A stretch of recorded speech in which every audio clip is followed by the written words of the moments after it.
ಆಡಳಿತ ಸುಧಾರಣೆಗಳು ಮತ್ತು ಸಾರ್ವಜನಿಕ ಕುಂದುಕೊರತೆಗಳ ಇಲಾಖೆಯಿಂದ ಪ್ರಾರಂಭಿಸಲಾದ ವಿಶೇಷ ಅಭಿಯಾನ 5.0 ಗಾಗಿ ಸಚಿವಾಲಯಗಳಲ್ಲಿನ ವಿವಿಧ ಇಲಾಖೆಗಳು ವ್ಯಾಪಕ ಸಿದ್ಧತೆಗಳನ್ನು ಕೈಗೊಂಡಿವೆ.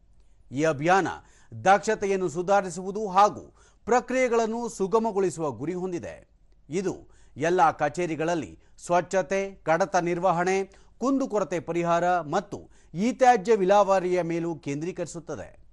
ನಿನ್ನೆಯಿಂದ ಆರಂಭಗೊಂಡಿರುವ ಅಭಿಯಾನ ಈ ತಿಂಗಳ 31ರವರೆಗೆ ನಡೆಯಲಿದೆ.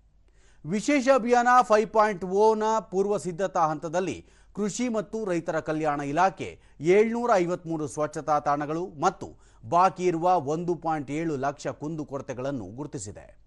ಆಹಾರ ಮತ್ತು ಸಾರ್ವಜನಿಕ ವಿತರಣಾ ಇಲಾಖೆ 937 ಸಾರ್ವಜನಿಕ ಕುಂದುಕೊರತೆಗಳು ಮತ್ತು 933 ಸ್ವಚ್ಛತಾ ತಾಣಗಳನ್ನು ಗುರುತಿಸಿದೆ. ಆರೋಗ್ಯ ಮತ್ತು ಕುಟುಂಬ ಕಲ್ಯಾಣ ಇಲಾಖೆ 1454 ಸ್ವಚ್ಛತಾ ತಾಣಗಳು, 15494 ಕಡತಗಳು ಮತ್ತು 3279 ಇ-ಫೈಲ್ಗಳನ್ನು ಪರಿಶೀಲನೆಗಾಗಿ ಗುರುತಿಸಿದೆ.